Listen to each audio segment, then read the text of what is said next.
Good morning, everyone. The purpose of this video is to take a look at topic 7.8 on the cultural and political controversies of the 1920s.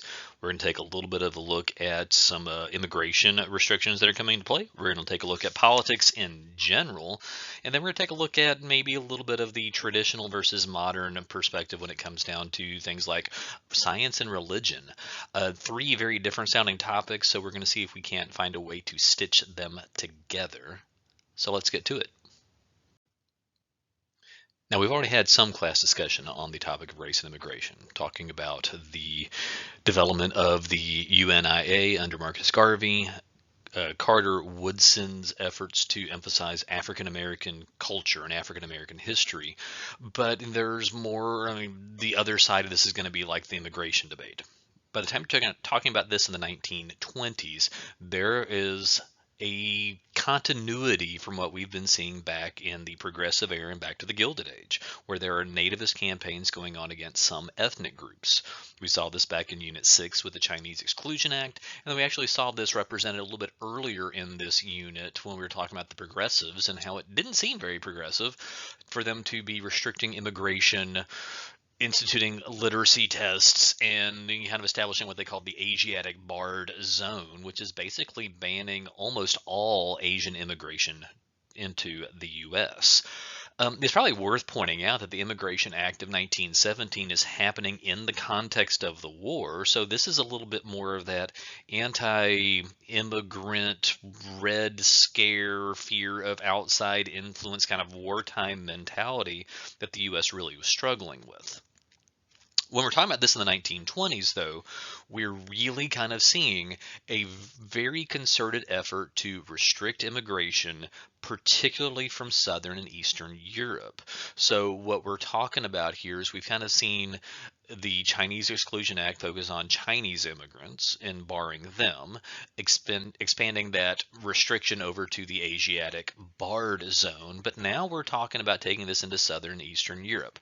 So my graph here is kind of giving us a little bit of a baseline, and there's going to be more details coming, right? But between 1907 and 1914, you can kind of see that the majority of immigrants coming to the country are from Southern and Eastern Europe. And so from Western Europe and Northern Europe, this kind of the old immigrants from the pre-Civil War days. But this is really a very stark contrast between the old immigrants and the new immigrants from Unit 6, kind of like maintaining that.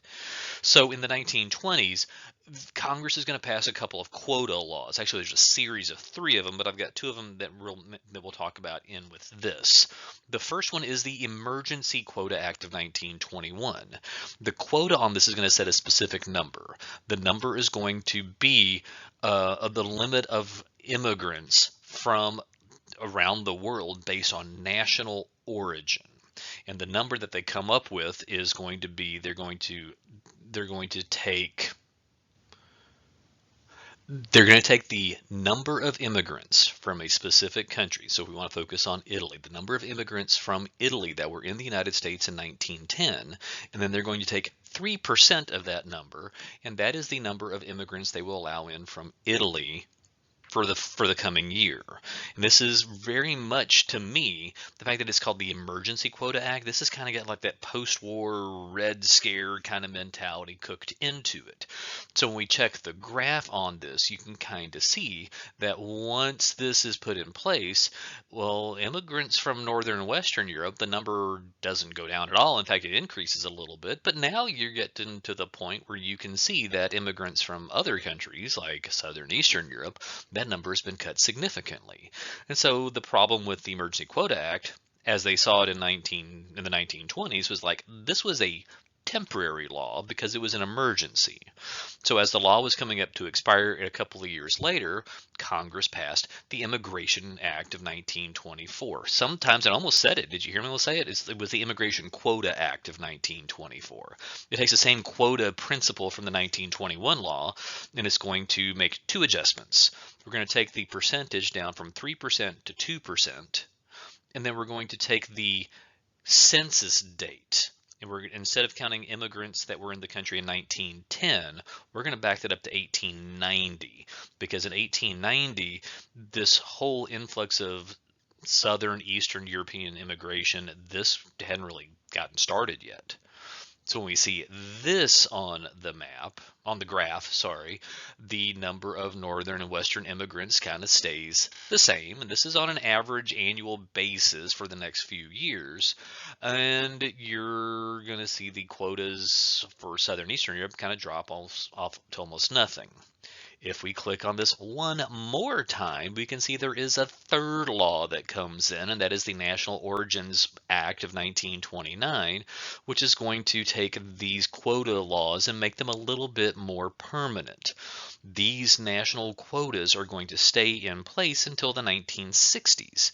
So the end result, I mean, the cause on this is going to be a want to preserve traditional viewpoints in America and to limit certain types of immigrants. We're not just talking about Chinese or Asian immigrants. We are talking about Southern European and Eastern European immigrants. And kind of, if you're trying to figure out what is wrong with them, well, this is, I mean, you've got Russian Jewish immigrants and you've got Italian Catholic immigrants. And if you've got a concern about trying to maintain traditional American values, and at some level, this includes Ku Klux Klan level traditional American values, this is where that comes into play. It's worth it to remember that the Klan is an anti-immigrant organization on top of being just an anti-black white supremacist organization.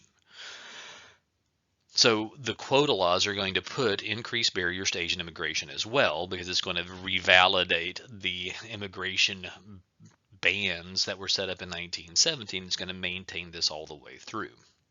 So if you're thinking about immigration to the United States and you hear us talking about Asia and we're talking about Europe, there's not much to speak of in the way of African immigration to the United States, and that's going to have some of the same bans that we're seeing here on the Quota Acts. But when it comes down to Western Hemisphere immigration coming across the southern border of the United States from Mexico and Central and South America, this is really kind of regarded as being outside the scope of what's going on here, because when the economy is strong and there is a need for workers in that part of the country, there is an active effort made to recruit immigrant workers to come into the southern part of the country to pick up jobs in the railroad industry, or a little bit later on the oil industry, or in manufacturing when you get further into the 1940s. But when economic times are difficult, as they will be in 7B for us during the Great Depression, that immigration is going to be halted, and there are going to be, immigrants that are going to be, kicked out of the country. Deported's not I guess, the right technical word, but they're going to be pushed out of the country. And so it's like this level of immigration from this part of the world, for some Americans, isn't really seen as immigration, but it's definitely seen as an economic convenience when it's good, but a cultural nuisance when it presents a change. So you kind of get like a cultural economic change on the traditional and modernist viewpoint. So there's lots of issues at work going on in here. And so even though these seem like they're kind of different issues, there's connections to everything going on here in the 1920s. Equally controversial in the 1920s, sorry about that, is the ongoing tension between science and religion. Taking the traditional religious viewpoints of the country and how science and the idea of modernism is coming into play. Okay, so let's kind of make sure we are keeping our terminology straight on this. On the religious side of this, there is a traditional religious viewpoint in the country. It is not Jewish, it is not Catholic, it is a Christian Protestant viewpoint, and that kind of goes back to the foundations of the country with Anglicans and Puritans coming to the country in the colonial days. We've seen the First Great Awakening during the colonial days, the Second Great Awakening during the antebellum years. There is a school of thought that says that in the 1920s you have a Third Great Awakening, but this one's different. Instead of it being mass church meetings in the countryside, gathering lots of people to hear what you're saying. You're going to let people hear what you're saying, but they're just going to turn on the radio. So you have radio preachers like the Reverend Billy Sunday, who was he's a war veteran and he is a former football player. And then you have Amy Semple McPherson, who has big theatrical radio shows to kind of highlight I caught myself saying it right there. The theatrical radio shows. It's the technology of the 1920s that's going to make this possible. And so they're going to be able to reach a nationwide audience without ever having to leave anywhere. And they're both housed in California, and they are having a national appeal. There is actually a growth in church membership in the 1920s at a rate that is quicker than what you see before World War One. So this is like, kind of a significant change on this. The theatrical productions that kind of go into these programs, some of it is like a motivational speech, and some of it is just like radio theater, like a radio show where there's sound effects and special effects and like the intricate plot lines that go on. And so the growth of religion in the 1920s is strong as it relates to a traditional Protestant evangelical point of view on this. The modernism on this comes in when you start seeing some people, and this isn't true none of this is true across the board. There's always pockets of the population that's going to approach things a different way, but there are some Americans that are going to start blending their religious beliefs with what modern science is putting out there. And none of this gets exemplified more than what you get with with Darwin's theory of evolution and the Scopes trial in Tennessee in 1925. So in this picture, Mr. Scopes is right here. This young man that's kind of like leaning over his hands like that. I'll keep that red dot on him for a little bit. He is a high school biology teacher and football coach. In 1925, he is going to, as part of his biology class, teach about Charles Darwin's theory of evolution. But since Christian fundamentalists in Tennessee, since they had come to the conclusion that that was a violation of Scripture and church doctrine, they had made teaching Darwin's theory illegal in public schools. So when Scopes does this, he's kind of like seeing a question about free speech and free religion, and kind of like science versus religion as kind of a logical approach to it.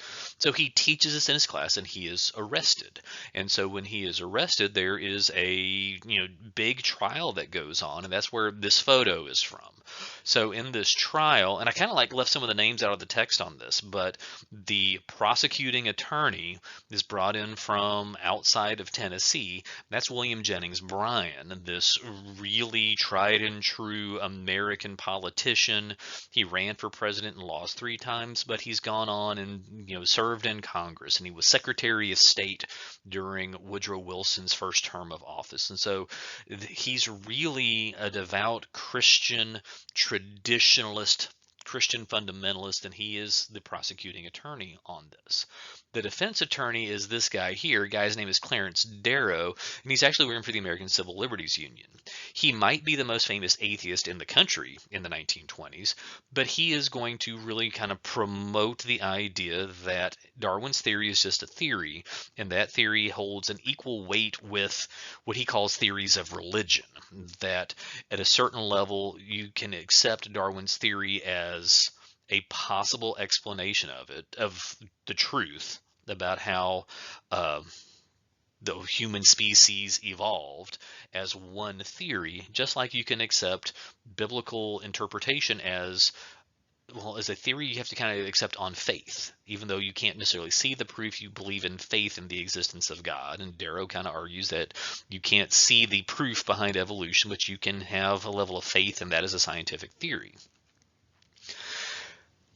As important as all these different men are on this, there's 2 little elements in this picture I want to point out to you. One of them is like this thing here in the background, just under like the red dot. It's like you get like this guy standing in the back, and in front of him is a movie camera, because silent movies at this point, but there's like film footage being taken of this, and they are going to circulate the footage of the trial, and it's going to kind of go on into movie theaters as they're kind of reading out in a movie theater like what the news of the day is going to be. And the other thing to point out to you is this little guy right here, this little thing sitting on this pedestal, that's a microphone, like a radio microphone, because this is being broadcast on radio networks on a national scale. So while this is a Tennessee kind of country, rural Tennessee kind of thing, this is going on, this is being heard on a national basis. And so it's really seen as being a like rural versus urban, traditional versus modern, like old America versus new America kind of argument that's being had in the Scopes trial. When the verdict comes out, Scopes is found guilty and he's fined like $100. They turn the conviction, they overturn the conviction later on because of a technicality.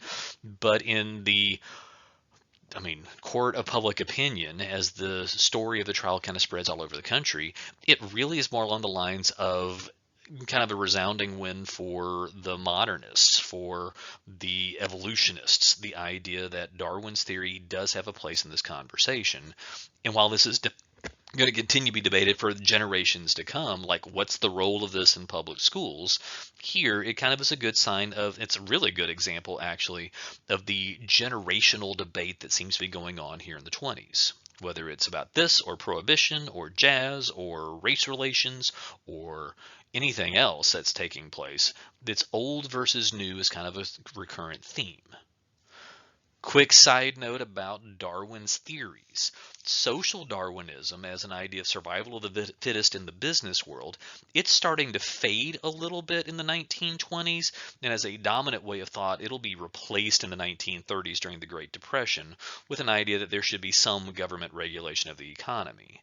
But this other term up here, eugenics, this is kind of like taking racial Darwinism and white supremacist beliefs and kind of taking this to the next level, because you start to see some Americans in the 1920s promote Darwin's theory as a way to promote, um, I mean, it's not exactly accurate to say genetic engineering, but let's just say along the lines of trying to establish racial purity as a way to try to improve the human race. The kind of thing that was, an argument for maintaining segregation in the United States and trying to maintain distinction between the races in a white supremacist context. And this is also something that's going to be seen in the 1930s as it's brought into place in Nazi Germany and kind of serve as a cornerstone of some of the Nazi ideology that we'll talk about in Unit 7B later on. It's kind of like Darwin's theory of evolution only talks about one aspect of what it's really focused on, just biological evolution by natural selection, but that concept gets applied in so many different ways that it is kind of omnipresent for decades and decades after Darwin's death even. So if all of this debate going on about old versus new and tradition versus modernism and everything else, when we're talking about national politics, let's just kind of hit the big presidential trends here in the 1920s.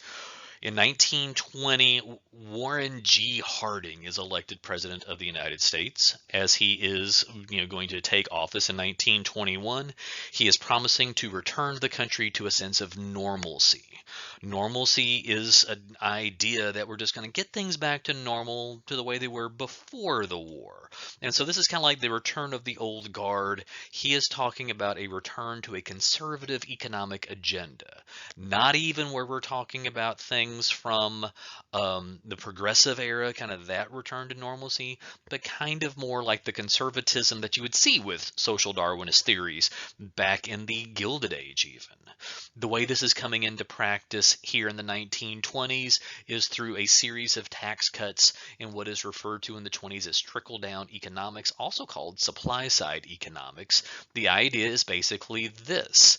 You give major tax cuts to the wealthiest of Americans, wealthy American corporations, income tax now, right? So once they save money on taxes, they can now take this and, use it for investment into their businesses, and they are going to be able to let this money trickle down to pay workers more money, or they can get more jobs created, which is going to lead to later on increased tax revenues for the government, even though they are getting the tax benefits here.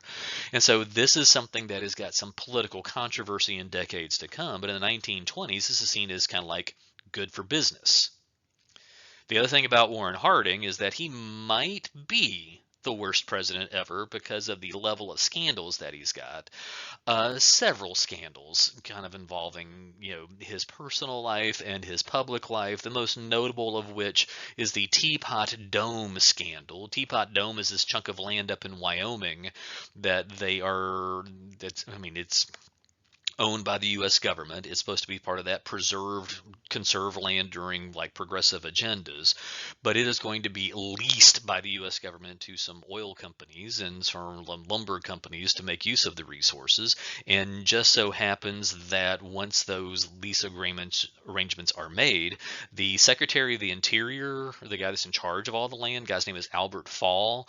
He, kind of took bribes and gifts and loans upwards of $500,000. And so Albert Fall kind of gets to be the first member of the federal government to ever go to prison for something like this.